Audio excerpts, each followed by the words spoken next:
College মাঠে লাল গোলাপ ফুল হাতে নিয়ে একটি মেয়ে হাঁটু গেড়ে বসে আছে একটি ছেলের সামনে। ছেলেটি কিছু বলছে না। কলেজের সবাই উৎসুক হয়ে আছে এটা দেখার জন্য যে ছেলেটা কি বলে। ছেলেটা কিছু বলতে যাবে তার আগেই হঠাৎ একটা গুলির শব্দ হয়। গুলির শব্দে চমকে ওঠে সবাই। গুলিটা কে করলো তাকে খুঁজতে সবাই এদিক ওদিক চোখ ঘোরালো। সবাই দেখলো ওদের থেকে কিছুটা দূরে একটি মেয়ে রিভলভার হাতে দাঁড়িয়ে আছে, আর আরেক হাত থেকে রক্ত পড়ছে। মূলত মেয়েটা তার নিজের হাতেই গুলিটা করেছে। যে মেয়েটা ফুল হাতে প্রপোজ করতেছিল সে ভয়ে কাঁপছে। ছেলেটা এখনো স্তব্ধ হয়ে দাঁড়িয়ে আছে।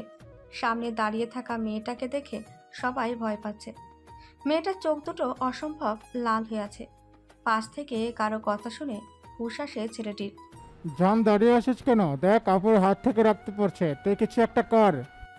জান কি করবে বুঝতে পারছে না, কারণ সামনে দাঁড়িয়ে থাকা মানুষটাকে মোটেও পছন্দ করে না জান, কিন্তু এইভাবে তাকে দেখতেও পারছে না। জান এই মানুষটাকে জমের মতো ভয় পায়। যেখানে কলেজে সবাই জানের নাম শুনলে ভয়ে কাঁপে, সেখানে সেও নাকি একটা মেয়েকে জমের মতন ভয় পায়। ব্যাপারটা হাস্যকর হলেও সত্যি। জানতো কিছু না ভেবে মেয়েটির দিকে ভয়ে ভয়ে এগিয়ে যায়। কাঁপা কাঁপা হাতে সে মেয়েটার হাত ধরে। এতে মেয়েটি কিছু বলে না। জান মেয়েটির হাত ধরে নিয়ে গিয়ে বিশাল বড় একটি কৃষ্ণচূড়া গাছের নিচে নিয়ে বসায়। গাছটার চারপাশে বসার মতো জায়গা আছে। জান তার ফ্রেন্ডকে বলে ওঠে, মেহমেদ, ফার্স্ট এড বক্স নিয়ে আয়, ফার্স্ট। মেহমত বলেই চলে গেল। গুলিটা হাতের একটা সাইডে লাগছে। গুলিটা হাত ছুঁয়ে বেরিয়ে গেছে। ক্ষতটা গভীর ছিল, প্রচুর রক্ত পড়ছে। মেয়েটা এক ধ্যানে তাকিয়ে আছে জানের দিকে। জান তার কাজ করতে ব্যস্ত। জান মেয়েটার হাত খুব যত্ন সহকারে পরিষ্কার করে দিচ্ছে। জান স্যাভলন দিয়ে ক্ষত জায়গাটা পরিষ্কার করেছিল আর ফু দিয়ে দিচ্ছিল যাতে জ্বালা না করে। মেয়েটা টু শব্দ পর্যন্ত করেনি। চলুন এই ফাঁকে এদের পরিচয় দিয়ে দিই। পরিচয় পর্ব। জান ইয়ামান, সানিম আইদুন, তুনজা, এরা দুইজন কাজিন। তুনজা জানের থেকে 5 বছরের বড়, কিন্তু এদের দুজনের সম্পর্ক মোটেও ভালো না। জান তুনজাকে দেখতে পারে না। তার পেছনে বড় একটা কারণ আছে, তা পরে জানতে পারবেন। তুনজারা 3 বোন। ছোট 2 বোনের নাম নাজলি খান, আশলি খান। ওরা যমজ। বাবা আয়ুব খান, মা তরুণা বেগম। আয়ুব খানেরা 5 ভাই 1 বোন। আয়ুব খান, ওয়াজেন খান, ইয়াহিয়া খান, আফাস খান, আইরিন খান ও ওমর খান। ওয়াজিদ খানের স্ত্রী নাম সেফা বেগম, 2টি মেয়ে দিশা খান, ঈশা খান। ইয়াহিনা খান তার স্ত্রী জান্নাত বেগম, একটি ছেলে জান ইয়ামান। আসাফ খানের স্ত্রী মুক্তা বেগম, তার একটি মেয়ে আছিয়া খান। আইরিন খানের স্বামী হারুন আহমেদ, একটি মেয়ে অলি আহমেদ। সবার ছোট ওমর খান, সে দেশের বাইরে থাকে, এখনও বিয়ে করেনি।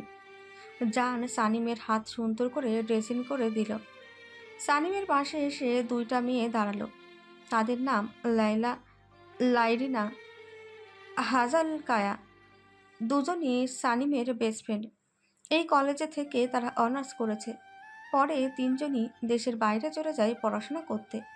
সানিম, লাইলা, হাজাল এরা পড়াশোনায় তেমন ভালো ছিল, তেমন ফাজিলের হাড্ডি ছিল। কলেজের সবাই তাদের ভয় পেত। মেয়েদের কোনো কাজ দিলে এরা করতে পারে কিনা সন্দেহ, কিন্তু মারপিটে এরা সেরা। কলেজের সবাই এই 3জনকে ভয় পেত। এদের কেউ কিছু বলতেও পারত না। 3জনই ছিল বড় পরিবারের মেয়ে। এদের জন্য কেউ র্যাগিং করতে পারত না। কেউ মেয়েদের টিচ করলে তাদের অবস্থা খারাপ করে ছাড়ত। 15 দিনের আগে কেউ বিছানা থেকে উঠতে পারত না। এই রকম বহুত রেকর্ড এরা করেছে। এখনও এই 3জনের নাম মনে রেখেছে সবাই। স্যার ম্যামদের খুব প্রিয় ছিল এরা 3জন। 3 দিন হলো দেশে ফিরেছে ওরা। সানিম, লায়লা, হাজাল। ওদের পড়াশোনা শেষ হয়েছে আরও 1 বছর আগে। এই 1 বছর ওরা নিজেদের একটা কোম্পানি খুলেছে, যার নাম এসকে কোম্পানি। এই 1 বছরে অনেক নাম করেছে এই কোম্পানিটা। এই কোম্পানির আসল মালিককে সেটা কেউ জানে না। অবাক করা বিষয়, এই কোম্পানিতে যারা কাজ করে তারা সবাই মেয়ে। ডিভোর্সি, বিধবা, গরিব এরাই বেশি। তিনজন বিজনেস নিয়েই পড়াশোনা করেছে। নিজেদের বিজনেসের সাথে তাদের বাবার বিজনেসও সামলিয়েছে। লায়লা সানিমকে উদ্দেশ্য করে বলে উঠল। কিরে, ঠিক আছিস তুই? জান সানিমের হাতে ব্যান্ডেজ করে দিয়ে একপাশে মাথা নিচু করে দাঁড়িয়েছে। সানিম বসা থেকে উঠে দাঁড়িয়ে লায়লার উদ্দেশ্যে বলল। আমি ঠিক আছি, চল, অনেক কাজ পড়ে আছে। চল। সানিম জানের দিকে একবার তাকিয়ে সামনের দিকে হাঁটা ধরল। ওরা তিনজন চলে যেতেই জান জোরে একটা শ্বাস টেনে নিয়ে বসে পড়ল। মেহমত ওর পাশে বসে বলল। আর ইউ ওকে জান? জান কিছু বলার আগেই পাশ থেকে জানের আরেকটা বন্ধু বলল। জানকে কি করে ঠিক থাকতে বলিস মেহমেদ? আর একটু হেলে আমার নিজেরই প্রাণটা বের হয়ে যেত। কি ডেঞ্জারাস মেয়ে রে বাবা, নিজের হাতে নিজেই গুলি করলো। তুই চুপ থাকবি? সাবাস। কেন চুপ থাকবো? সত্যি কথাই তো বলছি। আরেকটা কথা, যেখানে পুরো ভার্সিটির ছেলেমেয়েরা জানের নাম শুনলে ভয়ে কাঁপে, সেখানে জান একটা মেয়েকে ভয় পাচ্ছে, বিষয়টা ভাবাচ্ছে। তাদের নাম শুনলে এই ভার্সিটির প্রত্যেকটা স্টুডেন্ট ভয় পায়। সেখানে এই মেয়েটা জানের কাজিন হয়। মানে? সানিম, লেলা, হাজাল, এই তিনজনের নাম অবশ্য শুনেছিস। কেন শুনবো না? ওই মেয়ে তিনটা খুব ডেঞ্জারাস ছিল, বাট আমি কখনো দেখিনি। একটু আগে যে তিনজন এখান থেকে চলে গেল তারাই সেই মেয়ে। হোয়াট? জান দুজনে দিল রাম ধমক। তোরা দুজন চুপ করবি? আমার ভালো লাগছে না, বাড়ি যাচ্ছি, বিকেলে দেখা হবে, বাই। জান বাইক নিয়ে বেরিয়ে গেল ভার্সিটি থেকে। মেহমদ জানের যাওয়ার দিকে তাকিয়ে একটা দীর্ঘশ্বাস ফেলে। সেও হাঁটা ধরল বাড়ির পথে। সাবা সাঁ করে তাকিয়ে আছে ওদের যাওয়ার দিকে। জান আর মেহমদ ক্লাস 1 থেকেই বন্ধুত্ব।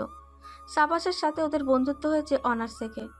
তাই সাবাস জানের অতীতের ব্যাপারে তেমন কিছুই জানে না। জানকে দেখে দারোয়ান গেট খুলে দিল। জান বাইক পার্ক করে কলিং বেল বাজালো। কিছুক্ষণ পরে কাজের মেয়ে হামিদা এসে দরজা খুলে দিল। জান কোনো দিক না তাকিয়ে নিজের রুমে চলে গেল। দুপুরের টাইম, যা রান্নায় ব্যস্ত। জান রুমে গিয়ে ব্যাগ ছুঁড়ে ফেলল। তার খুব রাগ হচ্ছে। সানিমকে দেখেই তার অতীতটা মনে পড়ে যায়। এতে জানের রাগটা বেড়ে যায়। কিন্তু সানিমকে কিছু বলার সাহস সে পায় না। সানিম চেয়ারে হেলান দিয়ে চোখ বন্ধ করে বসে আছে আপসে। তার চোখের কার্নিশ বেয়ে দুফোঁটা পানি গড়িয়ে পড়ল। একটা ফাইল হাতে রুমে প্রবেশ করলো লায়লা। সানিমকে উদ্দেশ্য করে বলল। সানিম, তুই আবারও কান্না করেছিস? লায়লার কথায় চোখ মেলে তাকালো। সানিম মলিন হাসল আর বলল। কি করব বল, ওই দিনটা আমার চোখের সামনে এখনো ভাসে। ওই দিনের পর থেকে জান আমার সাথে কথা বলে না। ওর চোখে আমার জন্য ঘৃণা ছাড়া আর কিছুই দেখতে পাই না আমি। জানকে আঘাত করে তুই নিজেও কি ভালো আছিস? জানকে কতটা আঘাত করেছিলি, তার থেকে 1000 গুণ আঘাত তুই এখনও নিজেকে দিয়ে যাচ্ছিস। জানের আঘাতগুলো এত বছরে মুছে গেছে, বাট তুই যে প্রতিনিয়ত নিজেকে আঘাত করে ক্ষত বিক্ষত করছিস, সেই আঘাতে মলম পর্যন্ত লাগাস না। এইভাবে চললে তো তুই একদিন শেষ হয়ে যাবি সানিম। আর কত? শরীরের আঘাতের চেয়ে মনের আঘাতের ক্ষত যে বেশি গভীর। জানিস, আজ যখন ও আমার হাতে যত্ন করে ব্যান্ডেজ করে দিচ্ছিল, আমার হাতটা ধরলো, মনে হলো শরীরে কারেন্ট বয়ে গেল আমার। কত বছর পর ওর হাতের ছোঁয়া পেলাম। আমার হাতে জ্বালা করবে দেখে ফু দিচ্ছিল। আমার কি যে ভালো লাগছিল তখন। মনে হলো চিৎকার করে সবাইকে বলি, দেখ, সবাই দেখো, আমার জান আমায় কত সুন্দর করে ব্যান্ডেজ করে দিচ্ছে। আমার রক্ত দেখে তার মনে হচ্ছে তার মনে আমার জন্য দয়া হয়েছে, কিন্তু আমি ওর চোখে আমার জন্য ভয় আর বিরক্ত দেখেছি। আমি কি করব বলতে পারিস লাল? এই তুই আবার আমাকে লাল বললি? সানির বাচ্চা, ভালো হচ্ছে না কিন্তু। এই বলে লেলা তেড়ে গেল। সানিম চেয়ার থেকে উঠে দৌড়ে দিবে, তখনই রুমে ঢুকলো হাজাল। সানিম হাজালের পিছনে গিয়ে বলল, কারেন্ট জাল, প্লিজ, আমার লাল শাহের হাত থেকে বাঁচা বোন। লালসানির বাচ্চারে কিছুতেই ছাড়বি না। আমাকে কারেন্ট জাল বলে ওর কত সাহস! জালের বাচ্চার জাল, তুইও আমারে লাল বলিস? তোদের দুইটারে খবর আছে। রুমের মধ্যে তিনজনই দৌড়ে পেরে হাঁপিয়ে গেছে। রুমের অবস্থা বেহাল করে দিল। তিনজনই ফ্লোরে বসে পড়েছে। তিনজন একে অপরের দিকে তাকিয়ে ফিক করে হেসে দেয়। লায়লা আর হাজাল স্বস্তির নিঃশ্বাস নেয়।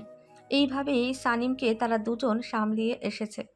তিনজনে একটু রেস্ট নিয়ে পুরো রুম সুন্দর করে গুছিয়ে ফেলল। জান দুপুরের খাবার খেয়ে শান্তিতে ঘুম দিচ্ছে। সানিম, লেলা, হাজাল তিনজনে মিলে বাইরে লাঞ্চ করে লং ড্রাইভে চলে গেছে। মূলত সানিমের মন খারাপ থাকলে প্রতিবারই এটা করে লায়লা আর হাজাল। জানের ঘুম ভাঙে বিকেল 5টায়। ঘুম থেকে উঠে ফ্রেশ হয়ে বন্ধুদের সাথে আড্ডা দিতে চলে গেছে। রাত 8:30। হঠাৎ সানিমের ফোনে একটা মেসেজ আসে। হাজলা ড্রাইভ করছে, সানিম পাশেই বসে আছে আর লেইলা পেছনের সিটে। এতক্ষণ লেইলা ড্রাইভ করছিল। সানিম নাম্বারটা দেখে দ্রুত মেসেজ অপশানে ক্লিক করলো। তাতে লেখা, অত কিছু বলার সময় নেই। জানের বাইকের পেছনে দুটো গাড়ি অনেকক্ষণ ফলো করছে, মনে হচ্ছে কিছু একটা হবে। সানিম তাকে টেক্সট করে বলল। জান এখন কোথায় আছে? কোনো রিপ্লাই আসলো না। সানিম লেলার উদ্দেশ্যে বলল, লায়লা, তাড়াতাড়ি কাশফিকে ফোন দে ফার্স্ট। জানের নাম্বারটা দিয়ে বল লোকেশন বের করতে, আর হাসাল গাড়ি ঘোড়া ফার্স্ট। লায়লা কিছু না বলে কাশফিকে ফোন লাগায়। কিছুক্ষণ ফোন রিং হতেই ওপাশ থেকে বলল, হ্যালো লায়লা, বল এতদিন পরে হঠাৎ? পরে বলছি, তোকে একটা নাম্বার দিছি, সেটা লোকেশন বের করে তাড়াতাড়ি। ওকে ওকে। পাশ থেকে সানিম বলে উঠল, ফোনটা আমার কাছে দে তো। সানিম কথা বলবি নি, দর কথা বল। কাশফি, আমি যা বলি মন দিয়ে শোন। আমি ঢাকার বাইরে আছি, পৌঁছতে আমার দেরি হবে। তুই জানের নাম্বারের লোকেশনটা বের কর, আর ও কোন জায়গায় আছে চলে যা ওখানে। ওর সামনে বিপদ, প্লিজ দোস্ত কিছু একটা কর। Relax Sanim, relax. আমার উপরে ভরসা রাখ, কিচ্ছু হবে না জানের। এখন ফোন রাখ, আমি পরে তোকে জানাচ্ছি। কাশফি ফোনটা রেখে দিল। সানিমের চোখ দুটো লাল হয়ে আছে, চোখে পানি টলমল করছে। কারো মুখে কোনো কথা নেই। শুনশান রাস্তা, মুষলধারায় বৃষ্টি পড়ছে। রাত 10টা। একটু আগে কাশফি ফোন করে জানিয়েছে জান সেফ আছে। সময় মতো পুলিশ ফোর্স নিয়ে পৌঁছে গেছিল। পুলিশের গাড়ি থেকে ওরা পালিয়েছে। ধরতে পারেনি কাশফি ওদের। গাড়ির নাম্বার নোট করে রেখেছে। এই খবর শুনে সানিমের নিজেকে আর সামলাতে পারেনি। হাজারকে গাড়ি থামাতে ইশারা করে। হাজারও তাই করে। সানিম গাড়ি থেকে নেমে রাস্তার মাঝে হাঁটু গেড়ে বসে পড়ে চিৎকার দিয়ে কান্না করে ওঠে। আমি আর পারছি না। সানিমের চিৎকার শুনে লেলা, হাজাল ছুটে সানিমকে জড়িয়ে ধরে। কারো মুখে কোনো কথা নেই। একটা সময় সানিম নিজে থেকে চুপ হয়ে গেল। ওরা বুঝলো সানিম সেন্সলেস হয়ে গেছে। হাত থেকে অতিরিক্ত রক্ত পড়া, তারপর বৃষ্টিতে এতক্ষণ ভেজার কারণে শরীর আর নিতে পারেনি। লেলা আর হাজাল মিলে সানিমকে গাড়িতে তোলে। তরুণা বেগম মেয়ের জন্য বসে আছে। রাত 12টা বাজে, এখনও বাড়ি আসছে না। টেনশনে এক দণ্ড বসতে পারছে না তিনি। কলিং বেলের আওয়াজ শুনে সে তাড়াতাড়ি করে দরজা খুলে দিল। সানিমকে লেলা আর হাজাল ধরে আছে। ওদের সানিমকে সামলাতে কষ্ট হচ্ছে। তরুণা বেগম সানিমের এমন অবস্থা দেখে চিৎকার দিয়ে মেয়েকে ধরল। আন্টি শান্ত হন, আগে সানিমকে রুমের ভিতরে নেওয়ার ব্যবস্থা করেন। তরুণা বেগমের চিৎকার শুনে আইয়ুব খান রুম থেকে বেরিয়ে আসে। জানও বেরিয়ে আসে। নাজলি আর আসলি ছুটে আসে। বোনের এমন অবস্থা দেখে তারা কান্না করে দেয়। সবাই সানিমকে নিয়ে ব্যস্ত হয়ে পড়ে। জান একধানে সানিমের দিকে তাকিয়ে আছে। বৃষ্টিতে ভেজার কারণে মুখটা কেমন ফ্যাকাশে হয়ে আছে। হাতের ব্যান্ডেজ রক্তে লাল হয়ে আছে। এটা দেখে জানের বুকের ভেতর কেমন মোচড় দিয়ে উঠল। কেন উঠল সেটা সে নিজেও জানে না। সানিমকে রুমে নিয়ে লায়লা আর হাজাল কাপড় চেঞ্জ করে দেয় এবং তারাও চেঞ্জ করে নেয়। সানিমের মা বাবা বোনকে তারা কোনো কিছু করতে দেয়নি। তার পেছনে কারণ আছে। তরুণা বেগম মেয়ের জন্য স্যুপ বানিয়ে নিয়ে এলো। রুম ভর্তি মানুষ, সবাই দেখতে এসেছে সানিমকে, শুধু জান বাদে। সে নিজের রুমে চলে গেছে। তরুণা বেগম স্যুপ খাইয়ে দিয়ে চলে গেল। আস্তে আস্তে সবাই চলে গেল। তরুণা বেগম যেতে না চাইলে লেলা জোর করে পাঠিয়ে দিয়েছে।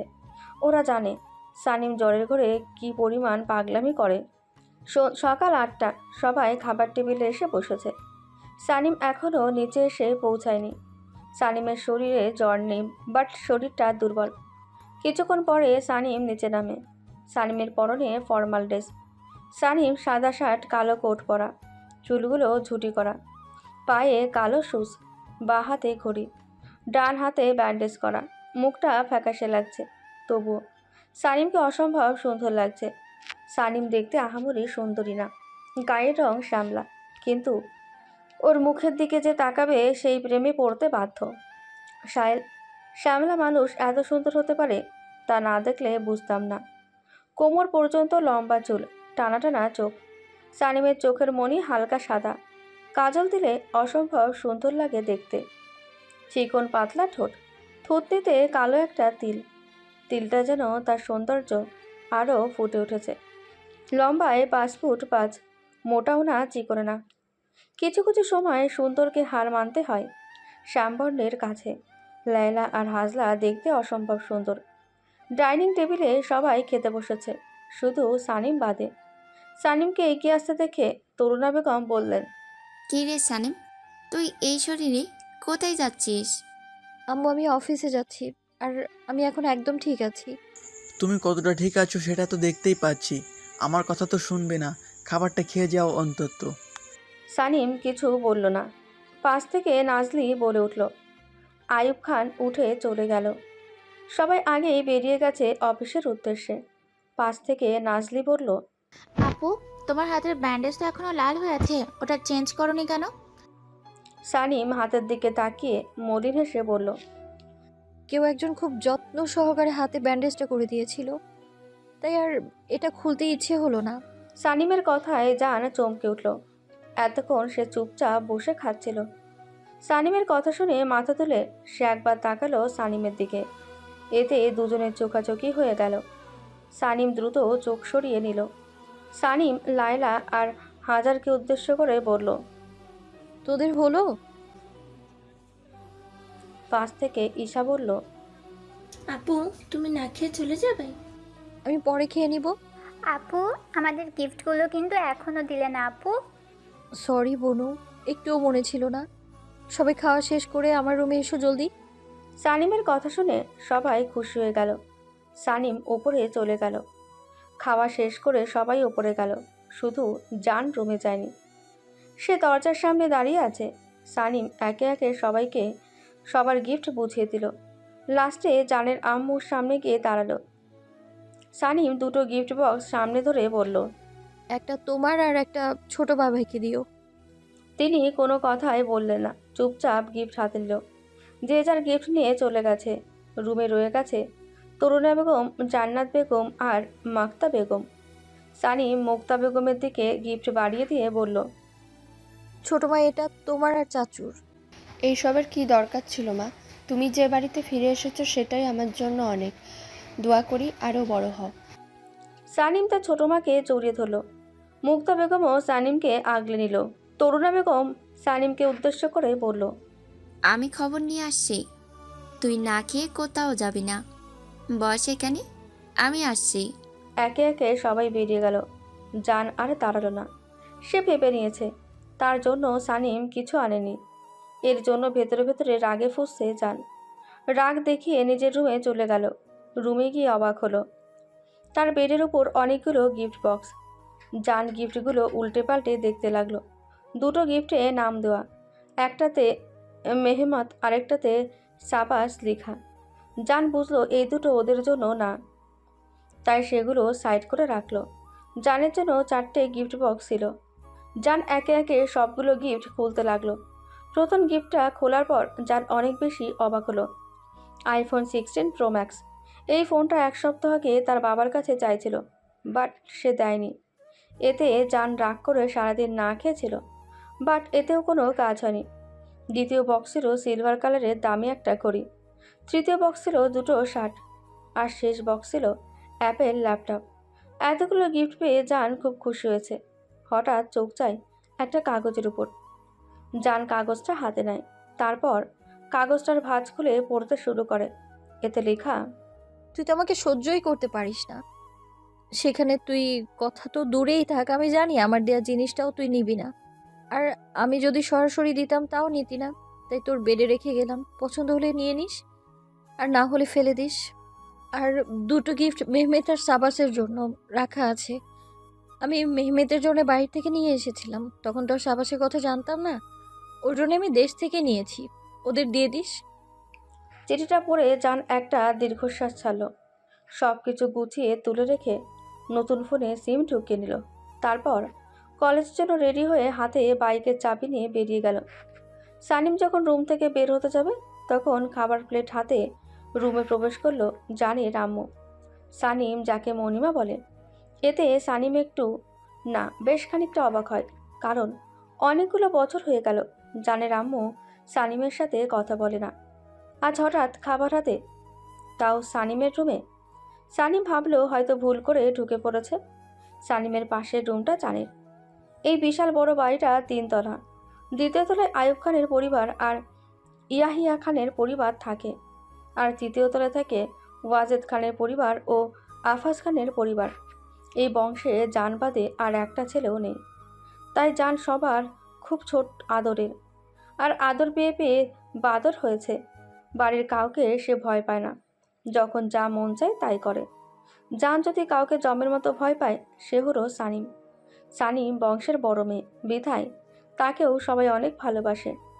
দাদা দাদি চোখের মনি ছিল সানিম। নাজলি আসলি সানিমের 3 বছরের ছোট, দিশা জানের 1 বছরের বড়, আর ঈশা 1 বছরের ছোট, আর আসিয়া জানের 5 বছরের ছোট। সানিম রুম থেকে বের হয়ে যেতে নিল, তখনই পেছন থেকে জানের আম্মু বলে উঠল, কেউ যেন না খেয়ে রুমের বাহিরে পা না রাখে। সানিম নিজের কানকেও বিশ্বাস করতে পারছে না। এটা কেউ সত্যি শুনল নাকি? জান্নাত বেগম আবারও বলল, কি হলো, দাঁড়িয়ে আছো কেন? কথা কি কানে যাচ্ছে না? সানিম কাঁপা কাঁপা হাতে এগিয়ে গিয়ে বেডে বসল। সানিমের চোখ দুটো ছলছল করছে। কত বছর পর তার মণিমা তাকে খাইয়েছে, আর নিজে থেকেও কথা বলছে। হাঁ করো তো তাড়াতাড়ি, কত কাজ পড়ে আছে। মণিমা? এতদিন পরে কি মনে করে মণিমা ডাকছো? সানিম জান্নাত বেগমের কোমর জড়িয়ে ধরে নিঃশব্দে কান্না করে দিল। জান্নাত বেগমের চোখেও পানি। সানিম তার খুব আদরের। সারাদিন মণিমা মণিমা করে বাড়ি মাথায় তুলত। সানিম মণিমা বলতে অজ্ঞান ছিল। জান্নাত বেগমও খুব ভালোবাসতেন সানিমকে। প্রথম মা ডাক শোনার এত সুন্দর অনুভূতি সানিমের কাছে পেয়েছিল। আম সরি মণিমা। তা সরিটা কিসের জন্য? আমার সাথে এতদিন কথা না বলার জন্য, নাকি আমাকে না ডাকার জন্য? কোনটা? আমি খুব খারাপ, তাই না মণিমা? আর একটা বাড়তি কথা বললে কানের নিচে দিব, ফাজিল মেয়ে। আর কোনো কথা না, হাঁ করো তো। জান্নাত বেগম সানিমের চোখের পানি মুছে দিল। যত্ন সহকারে সানিমকে খাইয়ে দিল। খাওয়ানো শেষ করে সানিমের কপালে চুমু দিয়ে বলল, দুপুরে তাড়াতাড়ি বাসায় আসবি। কেন মণিমা? আসতে বলছি, আসবি। এখন যা, আর সাবধানে। ওকে আমার কিউট মণিমা। সানিম রুম থেকে দৌড়ে বেরিয়ে গেল। তা দেখে জান্নাত বেগম চেঁচিয়ে বলল, সাবধানে যা, পড়ে যাবি তো।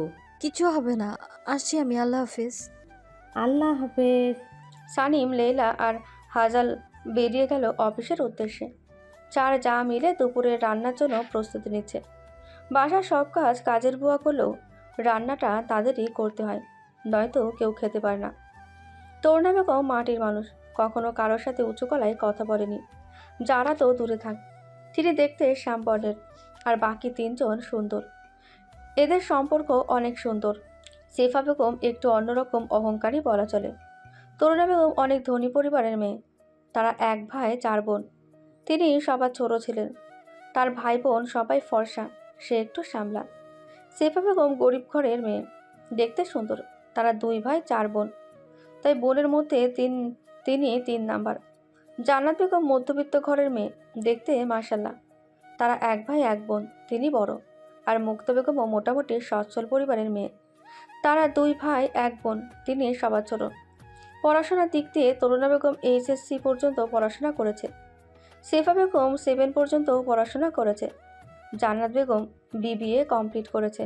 আর মুক্তা বেগম SSC পর্যন্ত পড়াশোনা করেছে কলেজে। জান বাইক পার করে গিফট দুটো হাতে নিতেই ক্যাম্পাসের দিকে যেতে থাকে। হঠাৎ তার সামনে এসে দাঁড়ায় কালকে সেই মেয়েটি, যার নাম শ্রাবণী। জান মেয়েটার দিকে ভ্রু কুচকে তাকিয়ে জিজ্ঞাসা করে, কি সমস্যা? রাস্তা আটকালে কেন? আ আ আমি আমার উত্তরটা এখনো পাইনি। তোমার কি মনে হয় আমি তোমার প্রপোজ একসেপ্ট করে নিব? না মানে? কি না মানে তোমাকে আগেও 3বার আমি সুন্দর করে আমার উত্তরটা জানিয়েছি, তারপরেও তুমি আমার পিছু ছাড়ছো না কেন? চাওটা কি? মরার খুব শখ জেগেছে?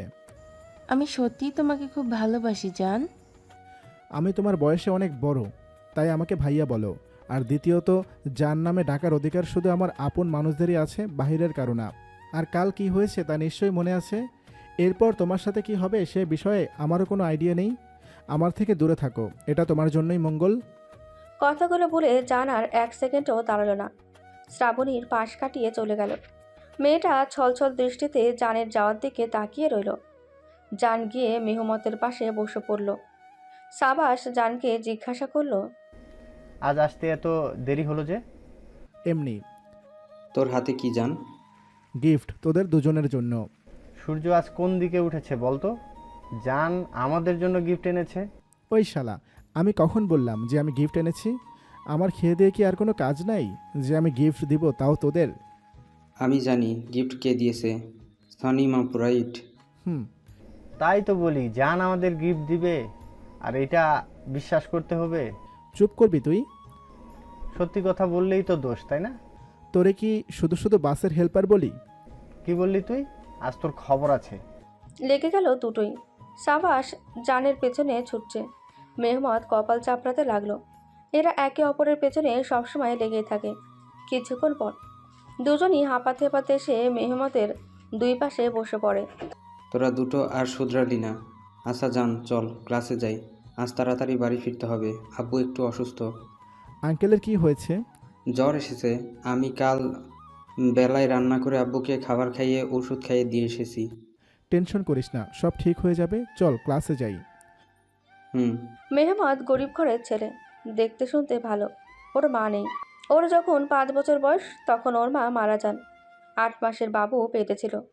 কলের পাড়ে পা পিছলে পড়ে গিয়ে পেটে আর মাথায় আঘাত লাগে। হসপিটালে নেওয়ার পরে ডাক্তার দুজনকে মৃত ঘোষণা করে। তখন মেহমতরা গ্রামে থাকতো। ওদের গ্রামের বাড়ি মধুপুর। তারপরে মেহমতের বাবা গ্রামের ভিটামাটি বিক্রি করে শহরে চলে আসে। 3 শতক জমি কিনে বাড়ি করে আর ছোট একটা মুদি দোকান দেয়। তাই দিয়ে মেহমতের পড়াশোনা ও খাওয়া খরচ চলে আর কি। কোনো মতে বাপ বেটা চলে যায় দিন। দুপুর গড়িয়ে বিকেল হতে চলল, এখনও সানিমের আসার নাম নেই। দুপুর থেকে মুষলধারায় বৃষ্টি পড়ছে। এখন বাজে বিকেল 4টে। এই বৃষ্টিতে ভিজতে ভিজতে বাড়িতে প্রবেশ করলো সানিম। তাকে দেখে জানের আম্মু চিল্লিয়ে বলে উঠল, তুই আবারও বৃষ্টিতে ভিজেছিস? সরি মণিমা, আসতে একটু লেট হয়ে গেল, তাই তো ভিজে ভিজেই চলে এলাম। তাড়াতাড়ি কাপড় চেঞ্জ করনি? আমাকে 10 মিনিট সময় দাও, আমি 1 ঘন্টা পরে আসছি। তবে রে ফাজিল। সানিম জান্নাত বেগমের গাল টেনে দিয়ে দিল তোর। সাবধানে যা, নয়তো পা পিছলে পড়বি। ততক্ষণে সানিম নিজের রুমে চলে গেছে। 30 মিনিট পরে সানিম নিচে আসে। পরনে কালো কালারের 3 পিস পরা, কোমর পর্যন্ত চুলগুলো ছেড়ে দেওয়া। চুল থেকে পানি পড়ছে, মুখে নেই কোনো প্রসাধনী। সানিমকে স্নিগ্ধ লাগছে। ড্রয়িং রুমে সবাই বসে আড্ডা দিচ্ছে। এখানে শুধু বাড়ির বড়রা নেই বলতে। সানিমের বাবা চাচারা কেউ নেই। আজ সবার সাথে জান আছে। জান কিছুক্ষণ সানিমের দিকে তাকিয়েছিল, কেউ দেখার আগে চোখ সরিয়ে নিয়েছে। সানিম সোজা ডাইনিংয়ে চলে এলো। সানিম চেয়ার টেনে বসতেই জান্নাত বেগম ভাত নিয়ে এসে খাইয়ে দিলেন। শুধু ওর খাওয়াই বাকি ছিল। খাওয়া শেষ করে সানিম গিয়ে সোফায় বসে পড়ে। তারপর তরুণা বেগমের উদ্দেশ্যে বলে, আম্মু 1 কাপ কফি দাও তো। দিচ্ছি, তুই একটু বস। কিছুক্ষণ পরে জান্নাত বেগম হাজির হলো কফির মগ নিয়ে। সানিম তাকে উদ্দেশ্য করে বলল, মণিমা তুমি আনলে যে, আম্মু কোথায়? আপা কাজ করছো একটু, তাই আমি নিয়ে আসলাম। বুঝলাম, এখন বলো তো এত তাড়াতাড়ি কেন আসতে বললে? একটু ওয়েট করো আপা, আসুক আপাই বলবে। সানিম আর কিছু বলল না। জান ফোন টিপছে। হঠাৎ সানিমের চোখ যায় জানের হাতের দিকে। জানের হাতে তার দেওয়া ফোন দেখে ঠোঁটের কোণে হাসি ফুটে উঠল। জান আর চোখে সানিমকে লক্ষ্য করছিল। সানিমের মুচকি হাসি জানের কাছে অসম্ভব সুন্দর লাগে। গালে কি সুন্দর টোল পড়ে। এতে সানিমের সৌন্দর্য আরও বেশি বৃদ্ধি পায়। আসলির কথায় ধ্যান ভাঙল জানের। কিরে ভাই, আইফোন কে দিল তোরে? সত্যি তো, আমরা তো কেউ খেয়ালই করিনি। বল না, জানকে দিল ওই ফোন, তাও আইফোন 16 প্রো ম্যাক্স। ইস, আমারে যদি দিত। আছিয়া জানের হাত থেকে ফোন নিয়ে নিল। এতে জান একটু চমকে উঠল। পরক্ষণে নিজেকে সামলে নিয়ে বলল, ভাইয়া তোমার ফোন।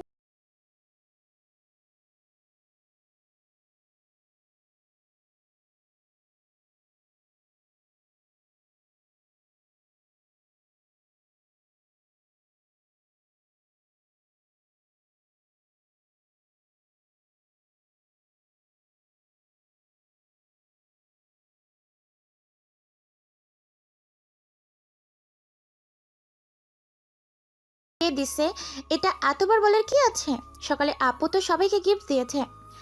এই একটুকু কমন সেন্স নেই তোর মাথায়? মাথার মোটার দল। না নাজি, চুপ করতো।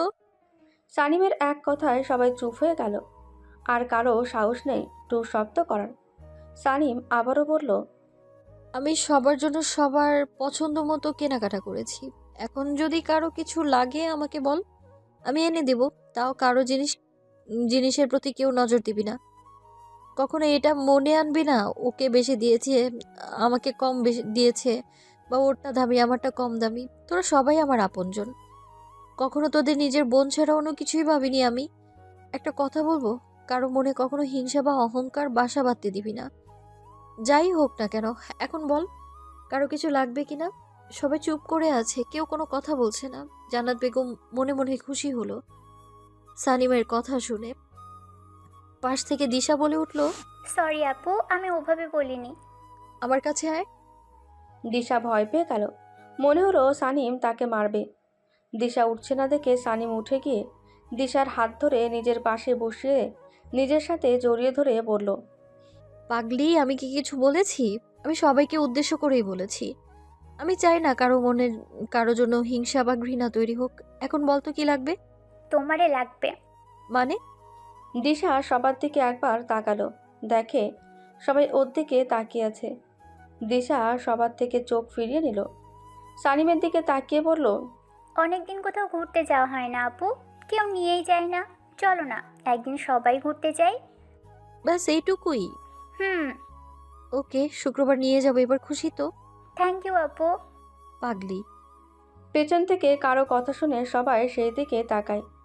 তরুণা বেগম হাতে চায়ের ট্রেটা রেখে বলল, শুক্রবারে কোথাও যাওয়া হচ্ছে না। দিশা গাল ফুলিয়ে বলল, কেন বড় মা? কারণ কাল আমরা সবাই গাজীপুরে যাচ্ছি। হঠাৎ গাজীপুর কেন যাবো আম্মু? কোনো সমস্যা হয়েছে? না, তোর মামা ফোন দিয়েছিল, সুমার বিয়ে ঠিক হয়েছে, তাই আমাদের সবাইকে দাওয়াত দিছে।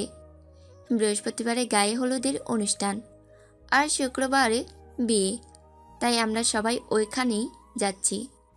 নাজলি, আসলি, দিশা, ঈশা, আছিয়া একসাথে ইয়ে বলে চিল্লিয়ে উঠল। এই কথা শুনে সবাই খুশি হয়ে যায়। জান্নাত বেগম বললেন, যার যা কিছু প্রয়োজন সব কিছু কিনে নিয়ে এসো, আজ কাল 10টার দিকে রওনা দিব। তার জন্য তুমি তাড়াতাড়ি বাড়ি আসতে বললে? সকালে আপাই আমারে বলেছিল। কিন্তু মণিমা, আমার তো কাজ আছে, কাল একটা মিটিং আছে আমার। আমি কাল যেতে পারবো না, তোমরা কাল চলে যেও। আমি পরশু চলে যাব। আর কারো কিছু কেনার থাকলে তাড়াতাড়ি রেডি হয়ে নে, শপিংয়ে যাব। সবাই রেডি হতে ওপরে চলে গেল। জান এখনও চুপচাপ সোফায় বসে ফোনে মগ্ন হয়ে আছে। তরুণা বেগম জানের পাশে বসে, জানের মাথায় হাত রেখে। এতে জান ফোন থেকে চোখ সরিয়ে পাশে তাকায়। জান তার মামুনিকে দেখে মুচকি হাসে। ফোনটা পকেটে রেখে তরুণা বেগমের কোলে মাথা রেখে শুয়ে পড়ল।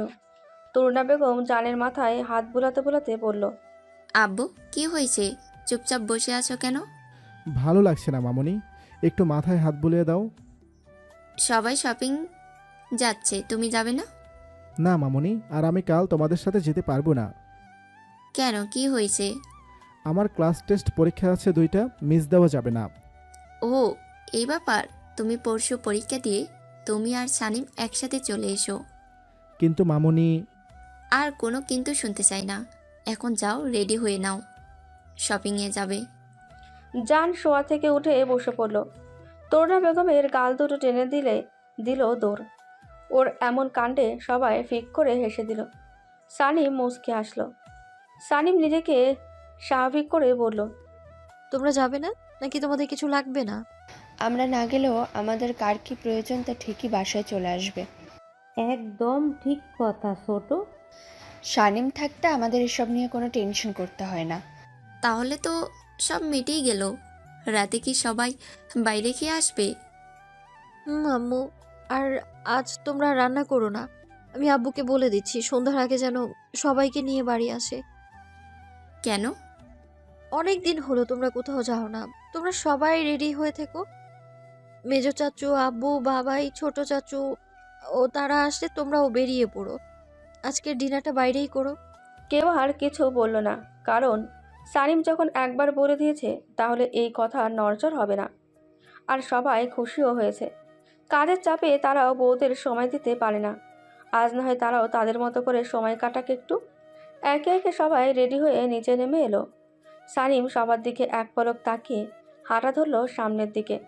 পেছন থেকে মুক্তা বেগম বলে উঠল, শামিন, তুমি এইভাবেই যাবে? ছোট মা। চুলগুলো অন্তত বেঁধে নাও, মুখে কিছু দাও। না ছোট মা, কোনো কিছু করতে ইচ্ছে করছে না। আসছি। আর রাত বেশি হলেও তোমরা ঘুমিয়ে পড়ো, জেগে থেকো না। আমার কাছে এক্সট্রা চাবি আছে, তাই সমস্যা হবে না। সবাই বেরিয়ে পড়ল শপিংয়ের জন্য। একে একে সবাই গাড়িতে উঠে গেছে। বাদ আছে সানিম, জান, আছিয়া। সানিম ড্রাইভার আঙ্কেলকে বলে দিল ওদের নিয়ে বসুন্ধরা যেতে। আসলিদের গাড়ি বেরিয়ে গেল। সানিম নিজের গাড়িতে উঠতে যাবে তখনই ফোন আসে। দেখে লাইলা ফোন দিয়েছে। বল কি হয়েছে? কোথায় তুই? শপিংয়ে যাবার জন্য বের হয়েছি। কেন? আরে কারেন্ট জাল আমারে টেনে নিয়ে আসছে শপিং করবে বলে, তাই ভাবলাম তোকেও সাথে নেই। এখন তো দেখছি তুইও যাবি। তুই কি একা? না, বড়রা আমাদের সবাই আছে। ড্রাইভার আঙ্কেলকে দিয়ে 4 জনকে পাঠিয়ে দিয়েছি। এখন 3 জন আছি। আমার গাড়ি করে নিয়ে বের হব। তার আগে তুই ফোন দিলি। সানিম ফোন কেটে দিয়ে গেটের দিকে হাঁটা ধরল। আছিয়া আর জান তার পিছু ছুটল। কিছুক্ষণ পর একটা গাড়ি এসে থামলো সানিমের সামনে। গাড়ি থেকে হাজাল আর লায়লা নেমে পেছনের সিটে বসে পড়ল। সাথে আসিয়াও বসেছে। সানিম গিয়ে ড্রাইভিং সিটে বসে পড়ল। জান কি করবে ভেবে পাচ্ছে না। ওর অস্বস্তি হচ্ছে। সানিম চুপ করে বসে আছে। হাজাল জানকে দাঁড়িয়ে থাকতে দেখে বলল, কি হলো জান, দাঁড়িয়ে আছো যে? কোনো সমস্যা? না আপু। তাহলে দাঁড়িয়ে আছো কেন? জান আর কিছু না বলে সামনের সিটে গিয়ে বসলো। জান বসতে সানিম গাড়ি স্টার্ট দিল। সানিমের একটু কষ্ট হচ্ছে গাড়ি চালাতে, কারণ হাতে ঘাটা শুকায়নি, এখনও তাজা আছে। কারণ জান ব্যান্ডেড করে দেওয়ার পরে সানিম আর ওটাতে নিজেও হাত দেয়নি, আর কাউকে ধরতেও দেয়নি। গাড়ির স্টিয়ারিংও ঘোরাতে একটু বেগ পেতে হচ্ছে সানিমকে। পেছন থেকে লায়লা বলল, কি রে, তোর এই অবস্থা কেন? আমার অবস্থা তো ঠিকই আছে। আরে গাধা, আমি না হয় সময় পাইনি। কারেন্ট জাল আমাকে টেনে নিয়ে এসেছে, তাই বাড়ির পোশাকে বেরিয়ে এসেছি। তুই কেন এই পোশাকে এলি? লাল সার আমাকে একদম কারেন্ট চাল বলবি না। কারেন্ট জালের বাচ্চা, আজ তো খবর আছে। চুপ, একদম চুপ। আর একটা কথা যেন আমার কানে না আসে, নয়তো দুটোই খাবি। খবর আছে একদম। দুজনই চুপ। ওরা বুঝলো সানিম কোনো কারণে আপসেট হয়ে আছে, তাই কেউ কিছু বলার সাহস পেল না। জান বাইরের দিকে মুখ ঘুরিয়ে হাসলো, যা সানিমের চোখ এড়ায়নি। জান মনে মনে বলে, আমি তো জানতাম এর শুধু আমি একাই ভয় পাই, এখন দেখি না আমার থেকেই বড় ভীতু আছে। হঠাৎ জান আর চোখে সানিমের দিকে তাকালো। সানিম এক মনে গাড়ি চালাচ্ছে। জান চোখ সরিয়ে সামনের দিকে তাকালো। কিছু একটা মনে পড়তেই জান সরাসরি সানিমের হাতের দিকে তাকালো। জান দেখলো সানিমের হাতের ব্যান্ডেজ লাল হয়ে আছে। এটা দেখে জানের রাগ হলো, তাই সে চিল্লিয়ে বলল, স্টপ দ্য কার। জানের চিৎকার শুনে সানিম ভয় পেয়ে যায়, তাই তাড়াতাড়ি করে গাড়ি সাইড করে। জান গাড়ি থেকে নেমে সানিমের পাশে গিয়ে গেট খুলে সানিমকে টেনে বের করে। এতে সানিম একটু না অনেকটাই অবাক হয়। সানিম কিছুই বলতে পারছে না। জান যে এতটা রেগে যেতে পারে তার ওপর সেটা তো সানিম ভাবতে পারেনি। জানের চিৎকারে সানিম না, সবাই ভয়ে কেঁপে উঠেছে। জান সানিমকে নিজের সিটে বসিয়ে দেয়। জান সানিমের পায়ের কাছে বসে পড়ে। লায়লার উদ্দেশ্যে বলে, লাইলা আপু, ফার্স্ট এড বক্সটা দাও তো।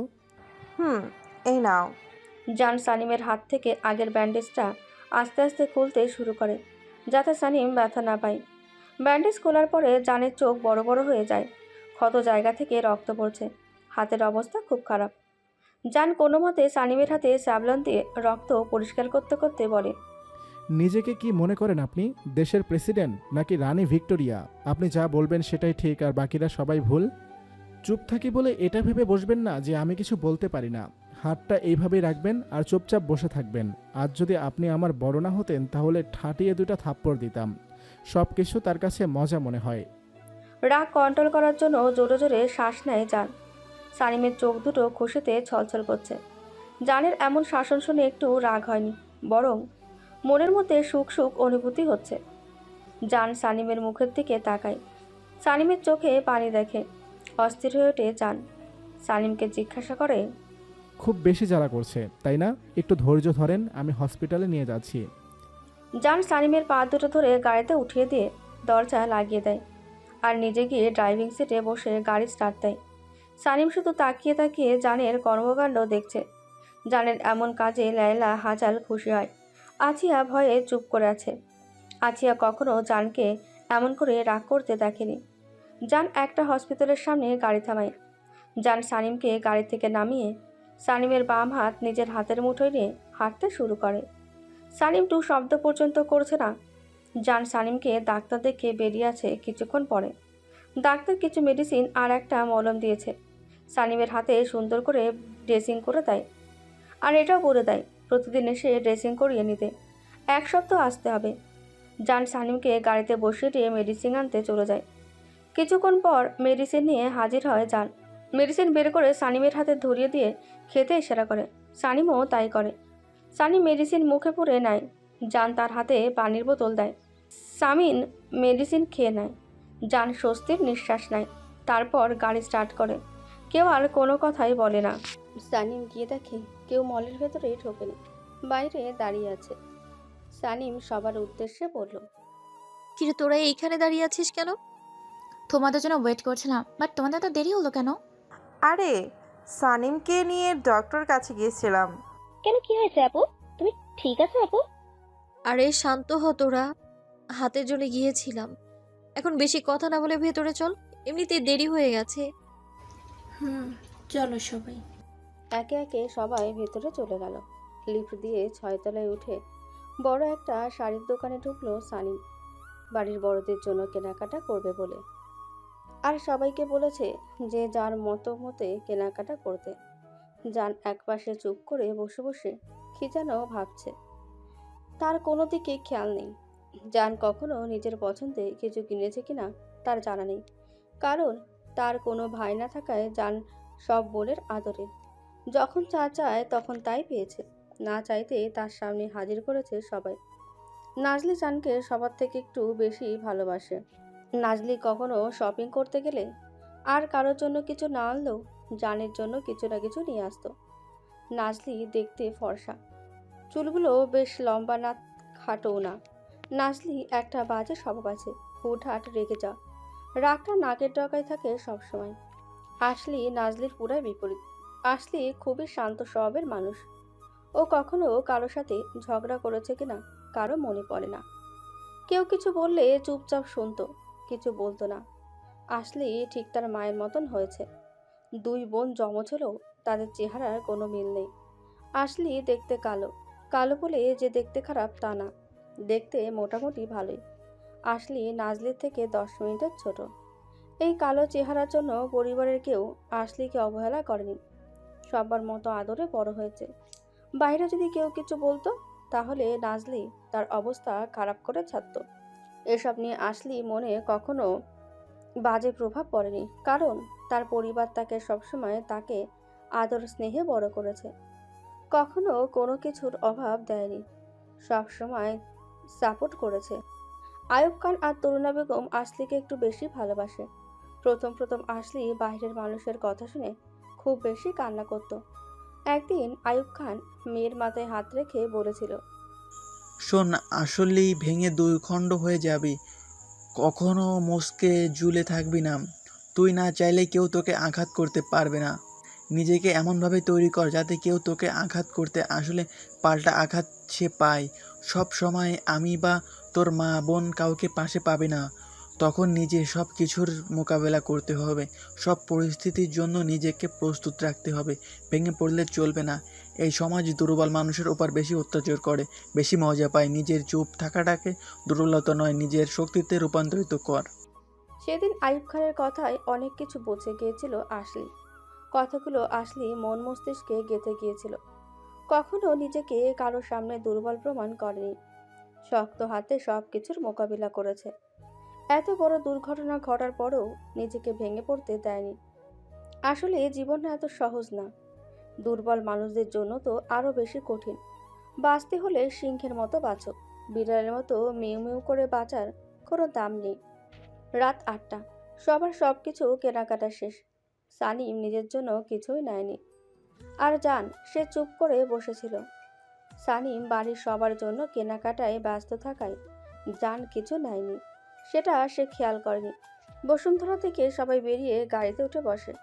এখনও জান গাড়ি চালাচ্ছে। জান যে কিছু কিনেনি সেটা সানিম ঠিকই বুঝেছে, কিছু বলেনি। গাড়ি এসে থামলো একটা রেস্টুরেন্টের সামনে। একে একে সবাই গাড়ি থেকে নেমে গেল। সবার পেছনে সানিম, সানিমের পেছনে জান। মূলত জানের জন্য সানিম ফোনে কথা বলার ভান করছিল, কারণ সবাই ভেতরে ঢুকে পড়েছিল। জানের গাড়ি পার্কিং করতে দেরি হবে, তাই সানিম জানকে একা ফেলে আসেনি। সবাই যে যার মতো খাবার অর্ডার করে বসে বসে আড্ডা দিচ্ছে। জান মুখ দাঁড়িয়ে বাংলার পাঁচ বানিয়ে বসে আছে। এখানে সবাই মেয়ে, এমন না যে সবার সাথে জান ফ্রি না। আসলে এরা সবাই বিয়েতে কি পরবে কি করবে এই নিয়ে আলোচনা করেছে। এসব নিয়েলি বিষয় কি কথা থাকতে পারে, তাই মুখটা অমন করে বসে আছে। হঠাৎ কারো কথা শুনে সবাই চমকে ওঠে। সারপ্রাইজ। জান অবাক হয়ে তাকিয়ে আছে মেহমদ আর সাবাসের দিকে। ওরা এই সময় কোথা থেকে উদয় হলো? সাবাসের কথায় জানের ধ্যান ভাঙে। কিরে হালা, হা করে কি দেখিস? আমাকে কোনো দিন দেখিসনি বুঝি? তোরা এই সময় কই থেকে এলি? আরে সানিম আপু তো আসতে বললো, তাই চলে এলাম। কেন, তুই খুশি হসনি? মেহমেদ, চল আমরা চলে যাই। আরে আমি কখন বললাম খুশি হইনি?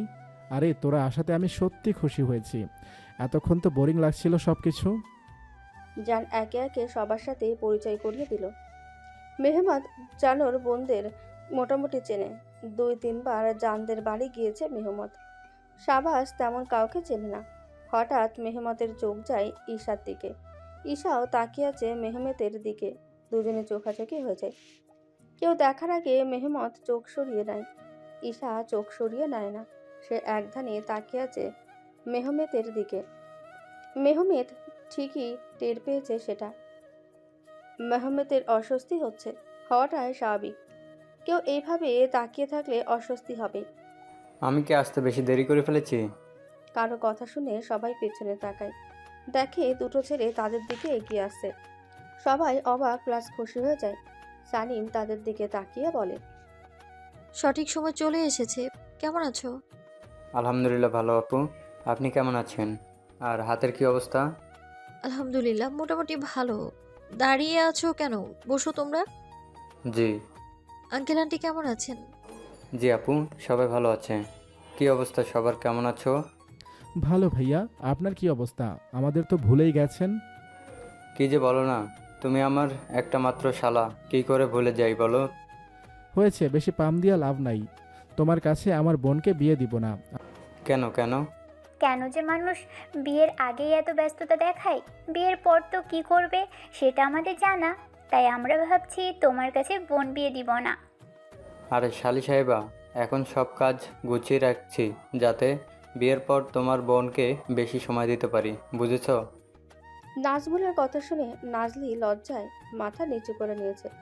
নাজমুলের কথা শুনে সবাই মিটিমিটি হাসছে। এদের কথার মাঝে হাজাল কেসে বলে, আমারও এখানে আসছি। এবার নাজমুল লজ্জা পেয়ে যায়। তার খেয়ালই ছিল না এখানে বড় আপুরা আছে। ওদের অবস্থা দেখে জান আর হাসি আটকে রাখতে পারল না, ফিক করে হেসে দেয়। জানের দেখা দেখি বাকিরাও হেসে দেয়। এতে নাজলি আর নাজমুল বেহাল অবস্থা। সানিম মাথা নিচু করে হাসছে। সানিম নিজের হাসি লুকিয়ে মুখে গাম্ভীর্য ফুটিয়ে সবাইকে দিল ধমক। কি হচ্ছে কি এসব? সবাই চুপ করো। আর নাজমুল, তোমার সাথে যিনি এসেছেন তাকে তো চিনলাম না। ও আচ্ছা, ও হচ্ছে আমার ফুফাতো ভাই।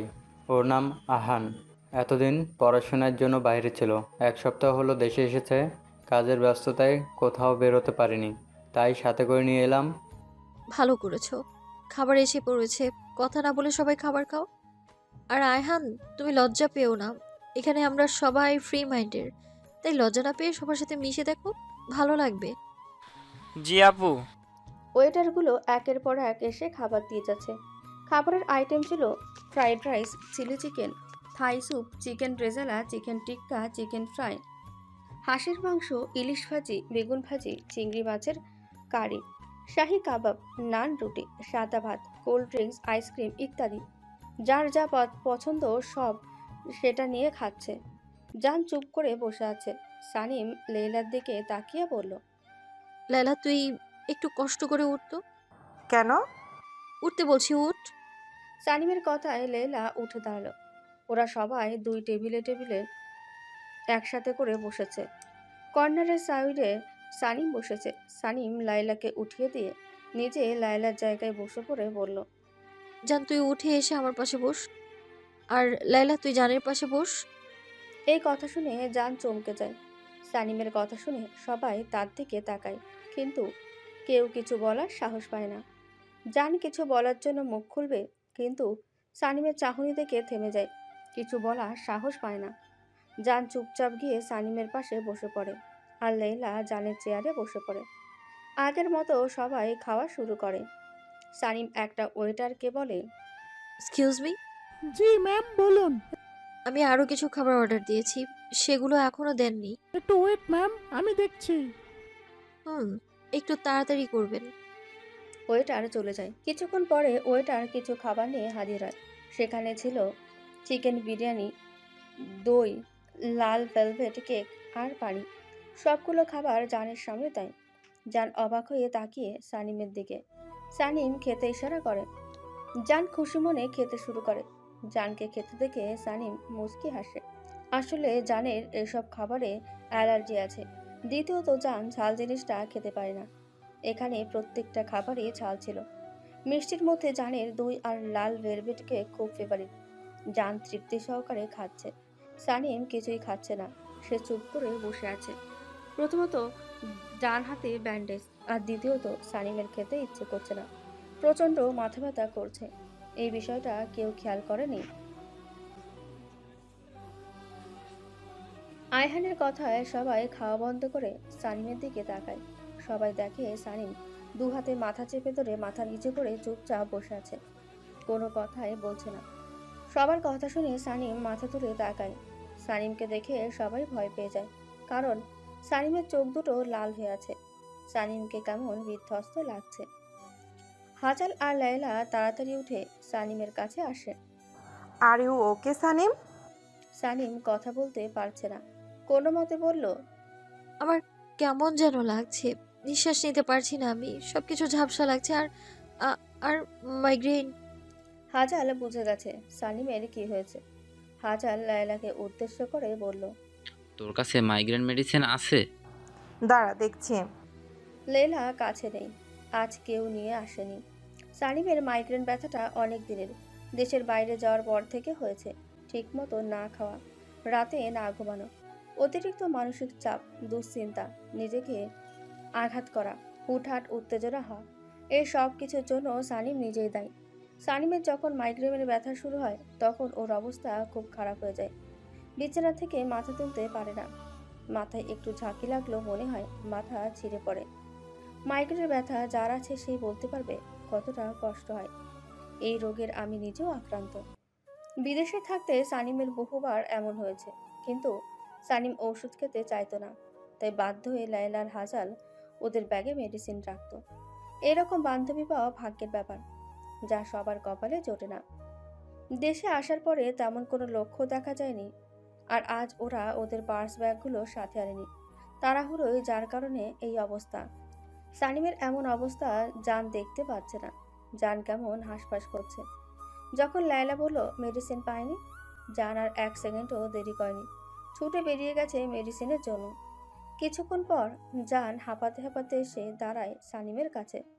মেডিসিন বের করে নিজে হাতে সানিমকে খাইয়ে দেয়। জানকে লায়লা আজাল সাহায্য করে। আজাল সানিমকে জড়িয়ে ধরে দাঁড়িয়ে আছে।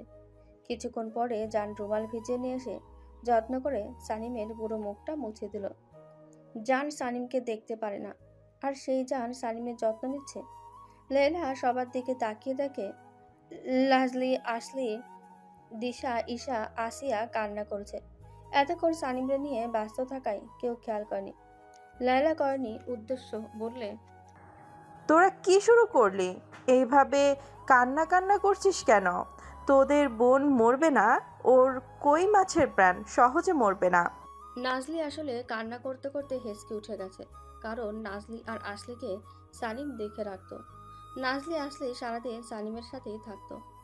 সংসারে সব কাজ করে দুজনে সামলাতে অনেক কষ্ট হতো তরুণা বেগমের।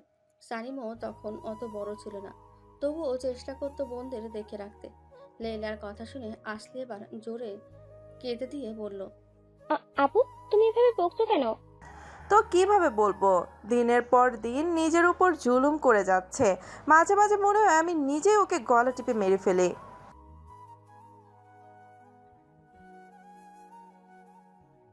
হাজারের ধমকে লায়লা চুপ হয়ে গেছে। এতক্ষণে তার হুঁশ ফিরল লায়লার কথায় কি বলতে গেছিল। এখন নিজের গালে নিজেরই থাপ্পড় দিতে মন যাচ্ছে। সবাই অবাক হয়ে চেয়ে আছে। আজলা পরিস্থিতি সামাল দিতে সবাইকে ঝাড়ি মারলেই, কিরে, খাওয়া বাদ দিয়ে চেয়ে আসিস কেন তোরা? তোদের জন্য কি সারা রাত রেস্টুরেন্ট খোলা রাখবো নাকি? আপু, খেতে ইচ্ছে করছে না। কেন? আপু, এমন অবস্থায় কি করে খাবো? কারোরই আর খেতে ইচ্ছে করছে না আপু। আর আপনাদের কথা শুনে মনে হলো আরও। সাবাসের কথা শেষ হওয়ার আগেই হাজাল চোখ পাকিয়ে তাকায়। এতে সাবাস কিছুটা ভয় পেয়ে যায়। মেহমেদ সাবাসকে চুপ করিয়ে দেয়। সানিম এতক্ষণ চুপ করে সব শুনছিল। এখন মনে হয় কিছু না বললে চলছে না। চেয়ারে বসা অবস্থায় হাজাল জড়িয়ে ধরে রেখেছিল। সানিম হাজালের কাঁধে মাথা দিয়ে চুপ করেছিল। সানিম হাজালের কাঁধ থেকে মাথা উঠিয়ে দুর্বল গলায় বলল, আমি আর একটা কথাও শুনতে চাই না। চুপচাপ খাওয়া শেষ করো সবাই। একটা খাবারও যেন নষ্ট না হয়। লায়লা, হাজাল, তোরাও খেয়ে নে। আমি ঠিক আছি। নিঃশ্বাস নিতে কষ্ট হচ্ছে না তো? মাইগ্রেন ব্যথা কমেছে? এখন ঠিক আছে, আর মাইগ্রেনের ব্যথাটা আস্তে আস্তে কমে যাবে, চিন্তা করিস না। চিন্তিত ভঙ্গিতে হাজাল বলল, সানিম, আমি যে গন্ধটা পাইছি সেটা কি তুই পাইছিস? সানিম মাথা নেড়ে সম্মতি দিলেই লায়লা চমকে উঠল। এতক্ষণে সবটা পরিষ্কার হলো। সানিমের এত শ্বাসকষ্ট কেন হচ্ছিল। ওরা আস্তে কথা বলায় কেউ শোনেনি, বাট জান ঠিকই শুনেছে, কারণ জান ওদের পাশেই দাঁড়িয়েছিল। সানিমের কথার উপরে কেউ আর কথা বলতে পারল না। সবাই খাওয়ায় মনোযোগ দিল। এতক্ষণ যতটা হই হুল্লোড় ছিল, এখন সেটা নেই। এতক্ষণ জান কিছুই বলেনি, চুপচাপ দেখে গেছে। লেলার কথায় জানকে ভাবাচ্ছে। মেহমেদ এতক্ষণ জানকেই পর্যবেক্ষণ করছিল। মেহমেদের কাছে জানকে কেমন যেন লাগছে। জানের ভিতর কি চলছে সেটা জানই বলতে পারবে। জান, তুই এখনো কেন দাঁড়িয়ে আছিস? তোকে কি নতুন করে বলতে হবে? আমার খিদে নেই। আমাকে রাগিয়ে দিস না জান। বললাম তো খাবো না। জান আর 1 সেকেন্ডও দাঁড়ালো না, রেস্টুরেন্ট থেকে বের হয়ে গেল। সানিম আর কিছু বলল না। তার পিছনে মেহমত আর সাবাসও চলে গেল। ওদের খাওয়া শেষ হয়ে গেছিল, তাই জানের পিছু নিয়েছে। একে একে সবার খাওয়া শেষ হলো।